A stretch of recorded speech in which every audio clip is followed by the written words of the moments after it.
अस्सलाम वालेकुम, क्या हाल है जनाब। हमने आज क्या कहते हैं सर पे कफन बांध दिया है यहाँ बैठ के अब बनाने की कोशिश की जाएगी। अच्छा, हाथ में ना मेरे ये था ये वाला जनाब, जिस भी कंपनी का आपको इससे क्या लेना देना। बहरहाल ये जो है ना, इसको यकीन करें इतना लॉन्ग लास्टिंग है। देखने में आप इसको निकालेंगे ना तो इसका कोई इस तरह से, लेकिन जब आप इसको यूज़ करते हैं जनाब, मैं तो 2 साल से कर रही थी यूज़ और अब नया लिया है और ये लगाया भी हुआ है। ये सारा दिन नहीं उतरना जब तक मैंने खुद नहीं उतारना। तो बताइएगा तो मैं शेयर कर दूँगी। बट नहीं, मुझे बहुत सारी बातें करने को दिल कर रहा था, लेकिन कुछ चीज़ें मैंने ज़िंदगी में जब आपसे बात करनी शुरू की तो बस कुछ चीज़ें ऐसी होती हैं कि लोगों हमारे माशरे में ना नेगेटिविटी का कोई मतलब पॉजिटिव तो मतलब खींच खींच के भी लाए ना तो लोग आपको नेगेटिव कर देते हैं, कुछ करने ही नहीं देते ज़िंदगी में। और ये सबसे बड़ी हमारी बैड लक है, मैं ये समझती हूँ कि बहुत ज़्यादा। क्योंकि मुझे बात का ना कोई इंडियन लोग मतलब करते हैं ना तो वो यही लिखते हैं कि आप लोग तो अपने देश को जला रहे हैं, आप तो अपने देश के साथ जुल्म कर रहे हैं। लेकिन बहरहाल सबसे पहली बात तो ये कि मैंने कुछ शॉर्ट्स डाले हैं। पहली दफ़ा मैंने ज़िंदगी में किसी अपने बच्चे परमिशन के साथ थोड़ा सा मैं उसको शो किया है। और मेरा एक बहुत बड़ा एक ड्रीम था ज़िंदगी का, शायद इस पे किसी को बहुत ज़्यादा मोटिवेशन मिले। जब मेरा बेटा हुआ था तो मैं हमेशा हर एक को कहती हूँ यार, मेरी पहली मोहब्बत उਦੋਂ सी जब मेरा बेटा आके टांगे मार रहा था और मेरे दिमाग में पता नहीं क्या क्या ख्याल चल रहे थे। वो सारा पहली दफ़ा माँ बनने की कंडीशन भी थोड़ी सी अनकंडीशनल होती है। इतना बड़ा प्रोसीजर से गुजरना है, पता नहीं होता कि जन्नत यार, ये तो कुछ भी नहीं जन्नत फिर, अगर सही माँ का हक अदा करें तो। मेरा आज बात करने का सबसे पहले ये बात थी कि देखिए यूट्यूब जो होता है, जो भी है हमारे मुल्क के, हम हर बंदा रो रहा है कि मुल्क के हालात अच्छे नहीं हैं। हमारे मुल्क में महंगाई बहुत है, सब्ज़ी बहुत महंगी है, फल बहुत महंगा है, बिजलियों के बिल बहुत आ रहे हैं, ये सच सच बातें बता रही हूँ। पेट्रोल बहुत महंगा है, यानी कि हर चीज़ एक आम और सफ़ेद पोश इंसान की ज़िंदगी से निकलती जा रही है। निकल गई है। हमारे मुल्क में इतने फ़कीर हैं, मतलब कि आप जाओ किसी भी चले जाओ, फ़कीर मीन वो तो साढ़े नौ वो भी हैं हमारे हुक्मरान जो हेलीकॉप्टर से आए थे, उनकी बेटी बड़ी इमोशनल हो गई थी। अच्छा, वो जो हमारे मुल्क में आप चले जाओ किसी भी शॉप के आगे, यकीन करें ये हालात नहीं होते थे। लेकिन अब इतना दिल ख़राब होता है कि हालांकि दिल में होता है कि चलो 10-10 5 लोगों को दे दें, लेकिन ऐसा कोई मतलब सिस्टम उन लोगों ने मांगने का बना चुके हैं कि 9-9 10-10 बच्चे होते हैं और पाँव पकड़ लेते हैं, आपका हाथ पकड़ लेते हैं। और वो फिर हदीस दिमाग में यूं यूं यूं यूं घूमती है कि भी किसी को डांटना नहीं चाहिए, किसी को बुरा नहीं कहना चाहिए, मतलब प्यार से बिना झिड़को। दरवाजे के अंदर यकीन करें यहाँ से लेकर ना वहाँ तक अच्छा खासा मेरे जैसे लोगों के लिए उठ के आना बहुत मुश्किल है। तो फ़कीर भी आते हैं ना मांगने वाले, बाकायदा मैं नाम इसलिए ले रही हूँ कि वो फ़कीर होते ही नहीं हैं। कभी वो पकड़ा होता है बिल साढ़ा अदा कर दो, यानी वही मसले जो होते हैं ना उनको ही लेके सामने आ जाते हैं। तो सबसे ज़्यादा बात इस पर करना चाह रही थी कि देखो यूट्यूब में हम हर बंदा एक दूसरे बंदे की ना टांग खींच रहा है, मुझे लगता है। अब आपको नहीं लगता तो मुझे इसका कोई अंदाज़ा नहीं, लेकिन मुझे ऐसे लगता है कि कोई भी ना किसी को हंसी खुशी नहीं दे सकते। रिएक्शन चैनल्स वालों को मैं बात बिल्कुल नहीं करी, उनका हक है, वो बड़े अच्छे पॉइंट्स, और मैं तो कहती हूँ बल्कि अगर वो जो आपको रिएक्शन चैनल अच्छा लगता है आप उसको फॉलो करें, आप उनको देखें कि वो कैसे कैसे पॉइंट्स, वही पॉइंट्स बताएंगे जो हमारे दिमाग के अंदर चल रहे होते हैं। क्योंकि हमें ये पता होता है कि इनको हमने ही आगे लेके आए हैं, हमने ही सब्सक्राइब जनाब किया है, तो ये आज महल और कोठरियाँ कारें ख़रीद रहे हैं। तो मेरा यहाँ पे बहुत सारे बड़े बड़े जो यूट्यूबर हैं, छोटे छोटे जो यूट्यूबर हैं, ऐसे लफ्ज़ इस्तेमाल करना पड़ रहा है। लेकिन देखिए मुल्क में जो भी हालात हैं, मैंने आपको वो बात इसलिए की थी कि अगर हमारे मुल्क में ऐसे हालात हैं, बजाय ये कि हमारे बच्चे के कोई ऑस्ट्रेलिया, कोई अमेरिका, कोई यूके, मतलब कि पासपोर्ट ही बंद करने पड़े गवर्नमेंट को, तो हम ये क्यों नहीं करते कि जो हमारे यूट्यूबर्स हैं या हमारे बच्चों को हर कहीं जगह से भी रिस्पॉन्स नहीं मिलता, तो वो थक जाते हैं। अब जैसे सपोज में अपनी ही बात, मैंने आपको सारी मिसाल बताई थी कि मैंने ज़िंदगी का अपने हिसाब से कोई जगह नहीं छोड़ी जहाँ मैंने ज़िंदगी को लेके आगे चलने की कोशिश ना की हो। मेरा पैशन कहीं ख़त्म नहीं हुआ। मैं आज भी बहुत सारे मसाइल में घिरी हूँ, लेकिन पैशन मेरा आज भी बरकरार है कि अल्लाह ताला मुझे इंडिपेंडेंट कर दे।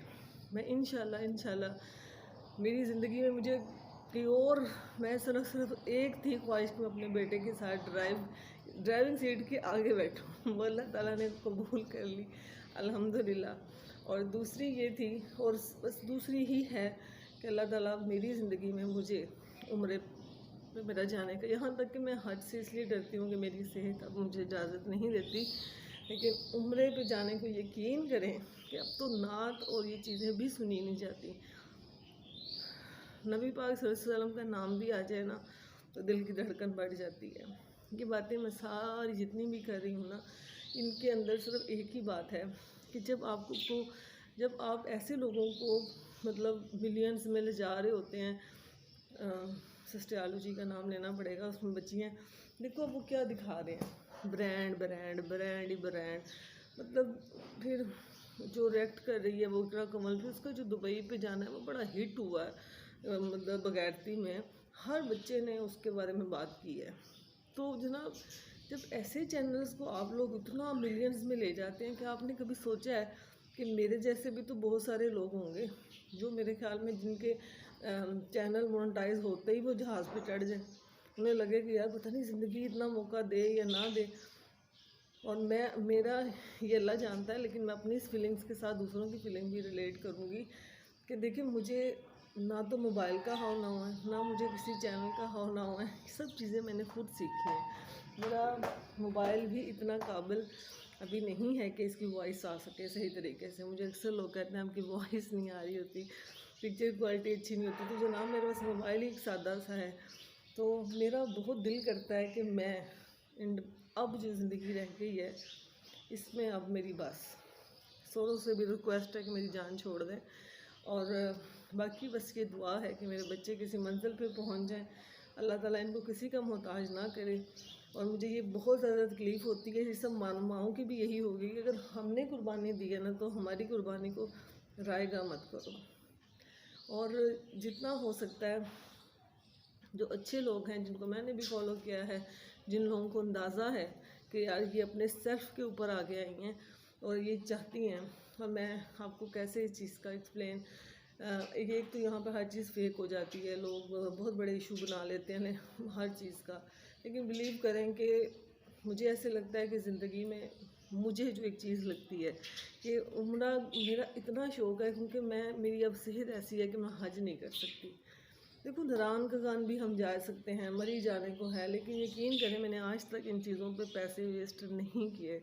आपको यकीन ही नहीं आएगा कि मैंने लाहौर, इस्लामाबाद और मेरा अपना शहर, बस इसके अलावा कोई जगह नहीं देखी पाकिस्तान की। और मुझे बहुत शौक़ था लेकिन नारायण का गान इधर उधर जाने का, लेकिन मैं नहीं जा सकी जनाब। माँ बाप के घर माँ बाप के लिए कुर्बानियाँ दी, खावन के घर के खावन के लिए कुर्बानियाँ दी, फिर बच्चों के लिए दी, लेकिन अब सिर्फ हर चीज़ का बनाने का टारगेट सिर्फ एक है। यकीन करें कि मैंने उम्रे पे हर जाना ही जाना है। अल्लाह ताला मुझे ऐसे आंखें बंद करके रिसोर्सेज पैदा कर दें। और कल मैंने एक स्वीट खुद से याद किया था, मतलब वो तस्वीरें कहाँ चलेंगी, पर स्वीट डिश बनाना या कोई भी बनाना, यकीन करें अभी तक बर्तन है किचन में जो हमने धोने हैं। और मुझे यकीन है कि जो बातें भी मैंने की हैं उनके बारे में ज़रूर ज़रा सोचिएगा एक सेकंड के लिए, और ज़रूर इसको सदका जारिया समझ के मेरे इस व्लॉग को ज़्यादा से ज़्यादा शेयर कीजिएगा, क्योंकि मैंने कोई ऐसी बात इसमें नहीं की जिसमें आपको लगेगा भाई ऐसे, लेकिन ये सदका जारिया ज़रूर बन सकता है। बहुत सारे लोगों की मैं आवाज़ बन सकती हूँ। मुझे ये बात बहुत अच्छी लगती है कि मुझे अल्लाह ताला ने, मतलब इसमें गुरूर ना आ जाए कि अल्लाह ताला ने मुझे एक बोलने की अच्छी सलाहियत दी हुई है। वो इसलिए नहीं दी हुई कि मैं कोई अच्छी बोलती, मैंने पढ़ा है ज़िंदगी में वो कॉन्फिडेंस। सबको पता होगा कि जब पहली दफ़ा असाइनमेंट हुई थी और डाइस पे आकर प्रेजेंटेशन देनी थी, तो बहुत बड़ा जोक है, इसको सुनाने बंद करते हैं। अच्छा, मैं पूरी काँप रही थी, बेटा मेरा हो चुका था एक, मेरी प्रेजेंटेशन आई, हर क्लास के सब लड़के लड़कियां हम आपस में दोस्त बन चुके थे। अच्छा, मैं देर से जाती थी क्लास में, तो सबको पता होता था इसने देर से आना है। अब मुझे नहीं पता था कि क्या स्टोरी चल रही है। मैं मतलब उधर बच्चे को सुला रही थी और दिमाग में सोची जा रही थी, हाय मैं खड़ी कितना होना है, मैं खड़ी कितना होना है। तो ये सोच सोच के ना मेरा होश उड़ी जा रहे थे कि यार मैं तो खड़ी कितना होना है, मैं क्या बोलूँगी, मैं वहाँ पे क्या कहूँगी। अच्छा, ये सारी बातें करते करते मुझे ये पता ही नहीं चला कि क्लास के अंदर कोई प्लानिंग बनी हुई थी कि जब लड़के आएंगे तो लड़कियां जान के सवाल करेंगी और यूं यूं करके दाद देंगी और ऐसे ऐसे करके हंसाएंगी। अच्छा, मैं डाइस के ऊपर गई, मैं तो पहले ही कांप रही थी। मैं तो पहले ही कांप रही थी। तो वो जो लड़के थे ना, उन्होंने ना, एक लड़के ने पहले तो मैं गुजरने लगी, उनका नाम मैं भूल गई, उन्होंने टांगे मतलब इस साइड थोड़ी सी करनी, मैंने कहा ऐसे, मैंने बोला, उसने कर दी साइड पे। अच्छा, मैं डाइस के पास गई तो मैंने ज़रा एक दफ़ा नज़र दौड़ाई तो लड़कियां तो शांत थी, मुंह भी नीचे थे उनके, उनको ज़ाहिर पता था कि कंफ्यूज नहीं होने देना। अच्छा, ये सब सिस्टम बना हुआ था, मुझे नहीं पता था। मैंने जैसे ही हिम्मत पकड़ी, डाइस कांप रहा था, सारे लड़कों ने मतलब मुझे ऐसे ऐसे तो नहीं किया, मुझसे सवाल करना शुरू हो गए। मैंने तो वहीं पर डिनाई कर दिया, मैंने कहा सर मैंने कोई सवाल का जवाब नहीं देना, मैंने बड़ी हिम्मत करके मैं यहाँ तक पहुँची हूँ, बस यहाँ इसके बाद अगले स्टेप में मैं इनको सवालों का जवाब दे दूँगी।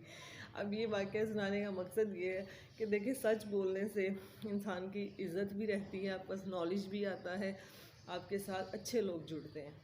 तो मेरी बातों सारों को सोचिएगा और मुझे बताइएगा ज़्यादा से ज़्यादा। जनाब बहुत बहुत शुक्रिया, बहुत शुक्रिया जिन लोगों ने मुझे सब्सक्राइब किया हुआ है। मेरी इस वाले को भी जल्दी जल्दी से इसको सब्सक्राइब कीजिएगा और इसको अच्छे अच्छे कमेंट्स किया करें, बताया करें जनाब, बड़ी मेहनत लगती है। तो सबसे ज़्यादा ज़रूरी है कि इसको शेयर भी कीजिएगा और मैं आपका ज़रूर इस चीज़ का वेट करूँगी कि आप मुझे ज़्यादा से ज़्यादा इस पर सब्सक्राइब करें। और इंशाल्लाह इंशाल्लाह अल्लाह का हुक्म हुआ तो मैं भी वो जहाज़ दिखाऊंगी, या मैं भी उम्रे पे जा रही हूँ। ओके, टेक केयर, अल्लाह हाफिज़।